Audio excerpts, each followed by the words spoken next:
नमस्कार दोस्तों, सदगुरु बुलेटिन में आपका स्वागत है। बुलेटिन में संत कबीर नगर से जुड़ी खबरें होंगी।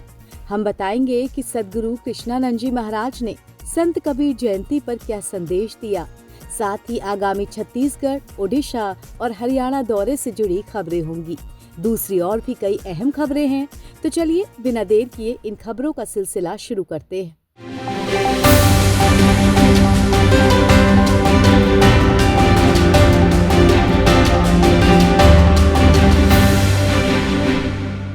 बुलेटिन में सबसे पहली खबर दिल्ली आश्रम की है। 29 जून को दिल्ली के नागलोई स्थित सदगुरु आश्रम में ज्येष्ठ पूर्णिमा के दिन संत कबीर दास जी की जयंती मनाई गई। इस अवसर पर आश्रम में विशेष सत्संग का आयोजन किया गया, जिसमें भक्तों को गुरुदेव का आशीर्वचन प्राप्त हुआ। सत्संग के दौरान सदगुरु कृष्णानंद जी महाराज ने संत कबीर के चमत्कारिक रूप से प्रकट होने की घटना सुनाई और लोगों को संदेश भी दिया। क्या करे, कहे कबीर कुछ उद्यम कीजिए, आप खाए औरों को दीजिए। देखो लिखा 2वीं क्लास में कहे कि उद्यम करो। 1398 में कबीर साहब का जन्म हुआ और यह 1998 में किताब यह लिख दी गई, ठीक 600 वर्ष बाद। आज 26 में 628 वर्ष हो गया। इस किताब को भी मेरे लिखे हुए 28 वर्ष हो गया। तो कबीर साहब ने कहा, कहे कबीर कुछ उद्यम कीजिए। इनका संसार चलता रहा, एक तरफ गृहस्थी चलती रही, संसार चलता रहा, तुरंत दूसरे तरफ जो है वैराग्य भी चलता रहा, और संसार और वैराग्य दोनों के बीच में इनका भजन चलते रहा, गंगा रूपी भजन चलती रही। न घर से मुंह मोड़ा, न चरखा काटने से मुंह मोड़ा, चरखा तो काटते रहे, न काम से मुंह मोड़ा और न वैराग्य से मुंह मोड़ा, वैराग्य चलता रहा। अगली खबर उत्तर प्रदेश से है।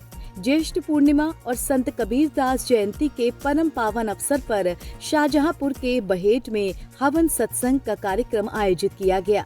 कार्यक्रम राजू सिंह के निज निवास पर आयोजित हुआ। कार्यक्रम का नेतृत्व सुरेंद्र पाल सिंह चौहान जी द्वारा किया गया। हवन अनुष्ठान और सत्संग में राजन सिंह, राकेश सिंह, संतोष कुमारी, यशपाल सिंह, मुन्नी देवी, जितेंद्र सिंह, हरिकेश सिंह, प्रतिभा आदि सद्विप्रों और सदगुरु कबीर सैनिकों ने भाग लिया। अगली खबर सदगुरु के आगामी दौरे से जुड़ी हुई है।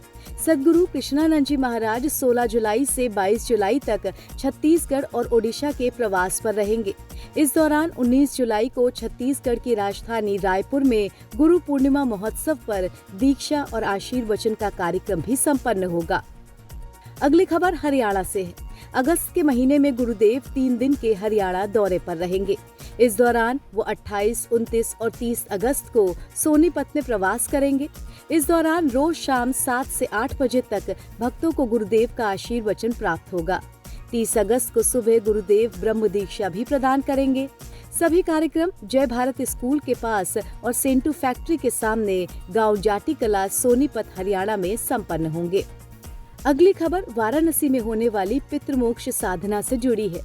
पितरों को संतुष्ट करने के लिए सदगुरु धाम आश्रम गंगा तट, दुमड़ी, वाराणसी में 9 अक्टूबर और 10 अक्टूबर 2026 को पितृमोक्ष साधना शिविर लगने जा रहा है।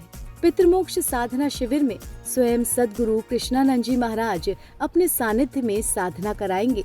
9 अक्टूबर शुक्रवार को पितृपक्ष चतुर्दशी है। जो भी अकाल मृत्यु, शस्त्र या विष, दुर्घटना आदि से मृत्यु को प्राप्त हुए हैं, उनके श्राद्ध का ये सर्वोत्तम दिन है। 10 अक्टूबर शनिवार को अमावस्या है। इस दिन सर्वपितृ श्राद्ध संपन्न होगा। इसके अलावा गज छाया योग भी है। इस योग में श्राद्ध, तर्पण, तीर्थ स्थान, दान, यज्ञ, भंडारे का अत्यधिक महत्व होता है। पितरों को प्रसन्न करने का ये दुर्लभ योग है।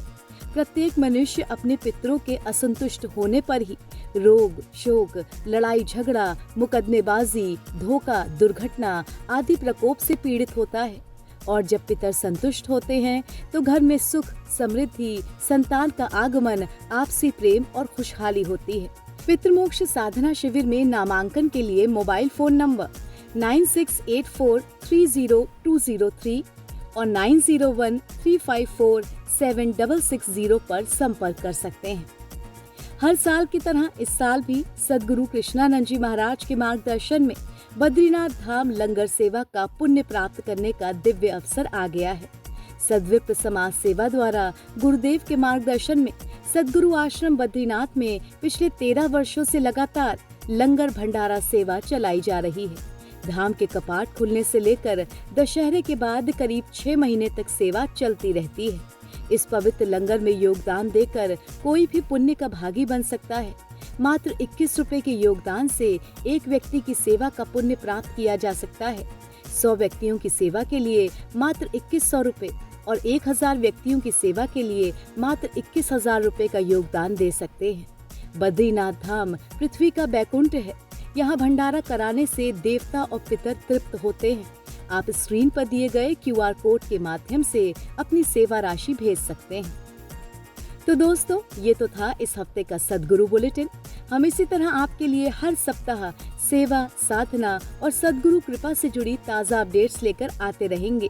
जाते जाते एक जरूरी सूचना, सद्गुरु धाम आश्रम आप सभी के सहयोग से संचालित होता है।